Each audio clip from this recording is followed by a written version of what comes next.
So it's day 18 of the 30 days of prayer and fasting with Radical Youth as part of God's Vineyard Ministries. The prayer point for today is to pray that the Lord will shed light in your heart that will deliver you from all tormenting ignorance. Ephesians 4:18 says, "They are darkened in their understanding and separated from the life of God because of the ignorance that is in them due to the hardening of their hearts." Proverbs 19:2 says, "Desire without knowledge is not good. How much more will hasty feet miss the way?" There are many factors that could make up the hardening of our hearts. Factors that could keep us ignorant and stop us from having light shed on our darkness. Unforgiveness hands you over to the enemy's tormentors. It defiles. It can prevent you from being healed. While those you feel like you don't want to forgive are walking free, you're bound. Prayer in Matthew says, "Forgive us our trespasses as we forgive those who trespass against us." It's a two-way thing.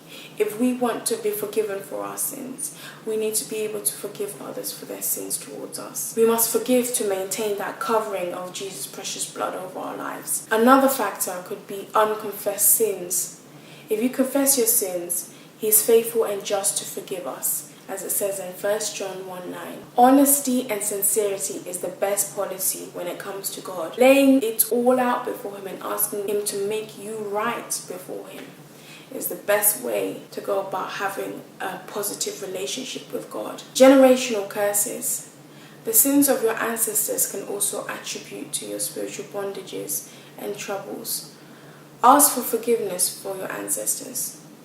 Ask Jesus Christ to cover you with His precious blood and break everything that could be holding you back, anything that could be stopping you or truncating your destiny. There are many factors. The inability to give and it will come back to you. Having open hands and an open heart opens you up for blessings. In giving there is wisdom. It's wise to store all your treasures in the kingdom of God. To have the mind of Christ in service and let God's will be done with your possessions and finances. Because believe it or not, He has a plan and a purpose for them. Above all, full deliverance comes from understanding your authority. As children of God, we're given authority to live in freedom. Colossians 3:1 says, "Then if you have been raised with Christ, seek the things that are above, where Christ is, seated at the right hand of God." I pray that God will shed light on our hearts so that we may live a life of freedom in Him. Amen.